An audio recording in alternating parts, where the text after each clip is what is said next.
지난달 집중호우 당시 경북 예천에서 실종자를 찾다 순직한 고 최수근 상병 사건 수사와 관련한 논란이 일고 있습니다. 최 상병 사망 경위를 수사하다 집단 항명 수괴 혐의로 군 검찰에 입건된 박정훈 전 해병대 수사단장, 상부의 외압을 받았다 이렇게 주장하고 있습니다. 저는 제가 할 수 있는 수사에 최선을 다했고 그 결과를 해병대 사령관, 해군 참모총장, 국방부 장관께 대면해서 직접 보고했습니다. 그런데 알 수 없는 이유로 국방부 법무관리관으로부터 수차례 수사 외압과 부당한 지시를 받았고 저는 단호히 거절하였습니다. 국방부 법무관리관이 저에게 이 사건에 대해서 직접적인 과실이 있는 사람은 한정하면 좋겠다라고 하길래 제가 직접적인 과실이 있는 사람이라고 하면 물에 들어가라고 한 대대장 이하를 이야기하느냐라고 되물었고 거기에 법무관리관은 그렇다라고 하길. 네, 젊은 군인의 안타까운 사망 과정을 밝히는 과정에서 이렇게 또 수사단장과 국방부에 부딪히는 모습을 보고 있는데요.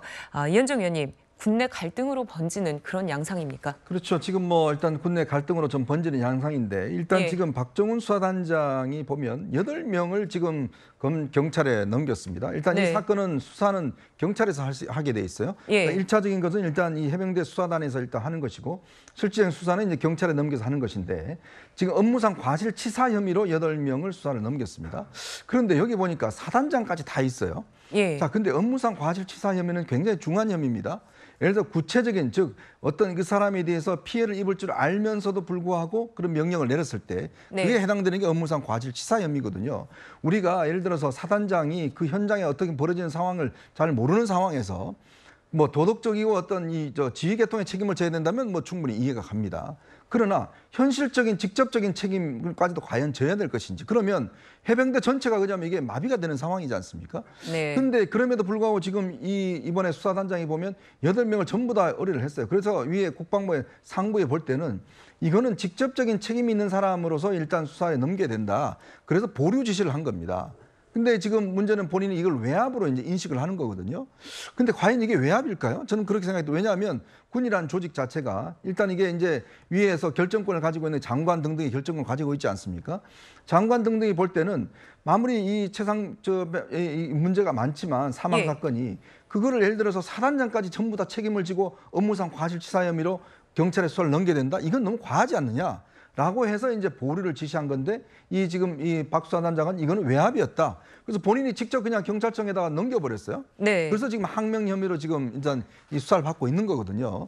근데 저는 좀 이해가 할 수 없는 게 문제는 처리 과정에서 군이 매끄럽지 못한 부분도 있기는 하지만 왜 수사단장이 이 사건에 대해서 사단장까지 전부 다 이게 업무상 과실치사 혐의로 의율을 했는 것인지 그걸 또 군의 어떤 지시를 어기고 본인은 직접 경찰청에다가 수사를 넘긴 것인지 이런 부분에 대해서 상당히 좀 사실관계가 좀 규명이 되어 있다는 생각이 듭니다.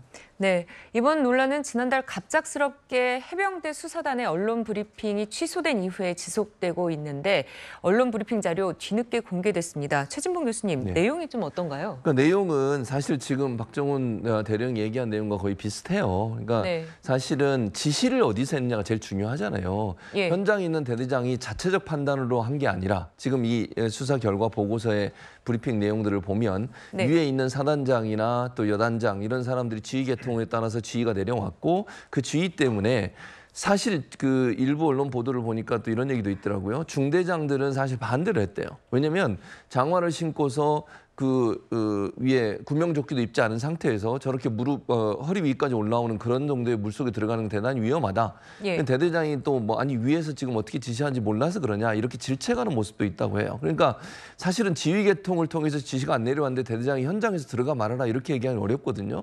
왜냐하면 초기에 사실 해병대에서 출동 나갈 때는 그 물속에 들어가는 계획이 없었고 그 강가 주변에 풀숲이나 이런 데 혹시나 실종자나 이런 분들이 있을 것 같으니 그런 분들을 수색하기 위해서 삽자루 들고 장화 신고 간 거예요. 만약에 저게 물에 들어갈 계획이 있었으면 당연히 구명조끼를 가지고 갔을 겁니다. 근데 가지고 가지 않은 상태에서 물속에 들어간 거니까 지시가 없었다면 그게 불가능하다고 저는 생각해요, 개인적으로. 저도 이제 해병 일산에서 근무를 했었고. 그런데 지금 상황에서는 그래서 이제 사단장이나 여단장 이런 분들이 거기에 이제 들어가 있는 것 같아요, 명단에, 수사 내용에는. 근데 이제 또 한 가지 의문이 되는 건 뭐냐면 이게 그 해병대 사령관, 해군 참모총장, 국방부 장관까지 다 결재가 끝난 거예요, 서류로. 그럼 결재 받으러 가서 보고 다 하거든요. 무슨 내용이 있었거든. 그러면 그 당시에 만약에 지금처럼 문제가 있다고 생각하고 왜 이런 사람 집어넣었어요 하면 그때 얘기를 했어야죠. 왜 해병대 사령관이나 해군 참모총장, 국방부 장관까지 3단계나 거쳐서 결재가 일어났는데 그때까지는 아무 얘기가 없다가 이걸 넘기려고 하니까 갑자기 이걸 보류하라고 국방부에서 연락이 오고 국방부의 법무관리관인가요? 그분이 연락을 했다는 거 아닙니까? 여기에 의혹이 있는 겁니다. 왜 갑자기 중간에 결재까지 다 끝난 서류에 대해서 이첩을 보류하고 하는지. 왜냐하면 법에 대해 보면 의첩을 하게 돼 있거든요. 그래서 이 부분에 대해서 저는 밝혀야 된다. 이 부분이 사실은 가장 키라고 저는 생각해요. 왜 결재가 다 끝난 사안에 대해서 갑자기 중단하고 그걸 다시 되돌려 받으라고 얘기했는지 하는 부분, 이 부분이 가장 이제 중요한 이슈가 될 거라고 생각합니다. 네, 수사단은 8명의 간부에 대해서 과실치사 혐의를 적용할 수 있다라고 결론을 냈는데 이후 이 부분과 관련해서 외압을 받았다는 게 수사단장의 주장입니다. 수사 결과를 경찰에 이첩한 후 수사단장 결국 보직 해임이 됐는데요. 김광삼 변호사님, 네. 이번 사안은 수사 재판권이 군에 있습니까? 아니면 경찰에 있습니까? 이제 군사법원법이 개정이 됐죠. 예. 이제 군사 사망과 관련해서 군에서 조사를 하면 이제 은폐하는 경우가 굉장히 많았어요. 그래서 네. 그 문제점을 개선하기 위해서 군사법원법에서는 사망 사건은 경찰에서 수사라도 돼 있는데 네. 이 사건 좀 이렇게 봐야 할 것 같아요. 이제 박정훈 수사단장의 말도 어느 정도 일리가 있어요. 왜냐하면 예. 자신이 이제 과실의 범위를 사단장까지 보는 거예요. 그래서 여단장, 사단장까지 이제 피의자로 전환을 해서 수사를 받아야 한다. 이제 본인은 그런 생각을 하고 있는 거예요. 근데 이제 법률적으로 아마 저 수사단장이 법조 전문인지 아니면 이제 수사만 전문하는 사람인지 모르겠어요. 근데 저는 개인적으로 볼 때는 약간 좀 과도한 측면이 있다고 보거든요. 왜냐하면 예. 과실이라는 측면 자체는 이제 직접적 행위 관련된 사람이 주로 처벌을 받아야 한단 말이에요. 그래서 지금 위에 뭐 국방부 장관까지 결재 맡았다는 거 아니에요. 네. 근데 국방부 장관할지 뭐 해군 참모총장 이런 사람들은 법 전문가 아니니까 아 그래 이대로 하면 되겠어 결재를 했는데 국방부 법무관리관이 딱 보니까 이건 과도하게 책임의 범위를 너무 넓힌 거예요. 그러니까 이걸 검토하기 위해서 보류를 해라 이렇게 얘기를 하니까 거기서 아니 왜 보류를 합니까? 그러니까 아니 직접적 과실 있는 사람을 처벌해야 하는 거 아니냐. 이러니까 이제 수사단장 입장에서는 이건 외압이다 이렇게 생각하고 있는 것 같고 국방부 법리관리관 입장에서는 아 이건 말도 안 되게 너무나 처벌의 범위를 확대했다. 그러니까 이건 조정을 해야 한다 이렇게 보는 거예요. 그래서 네. 양쪽에 좀 일리가 있는데 엄격하게 어떤 법적인 측면에서 보면 수사단장이 사실은 너무나 그 과실에 대해서 책임을 지는 사람을 너무 확대한 건 좀 맞다고 봐요. 그래서 이제 너무나 뭐 확대하고 유추해석하고 그런 건 안 되는데 본인의 입장에서는 뭐 소신이 그러니까 그걸 뭐라고 할 수는 없겠죠. 그래서 네. 이거 자체가 이제 서로 보는 시각에 따라서 다를 수가 있다 이렇게 봅니다. 네, 국방부 감찰단은 박 대령을 집단 항명 수괴 혐의로 입건을 했는데 박 대령은 수사를 거부한다 이렇게 선언을 했습니다. 박성규 의원님, 앞으로 좀 상황이 어떻게 될까요? 이건 특수조직이잖아요. 군이라는 데서는. 저분이 민간 변호사거나 시민단체 변호사라면 몰라도 어쨌든 본인의 양심에 따라서 저는 기자회견을 한 것은 알겠는데 항명입니다. 명백한 항명이기 때문에 군에서는 아까 이현정 의원도 얘기를 했지만 아직 실체적인 진실이 드러나지 않았어요.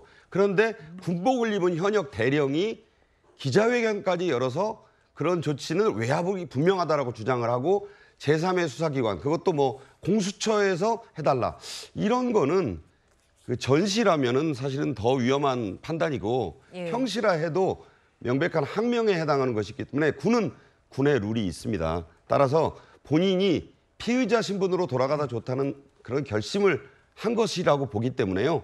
이 부분은 오히려 박 대령이 군복을 벗고 또 그 본인의 그 어떤 법률적인 조력을 구해서 맞설 그런 상황까지도 예상해 봐야 되지 않나. 제가 보기에는 항명인 것은 맞다고 봅니다. 네.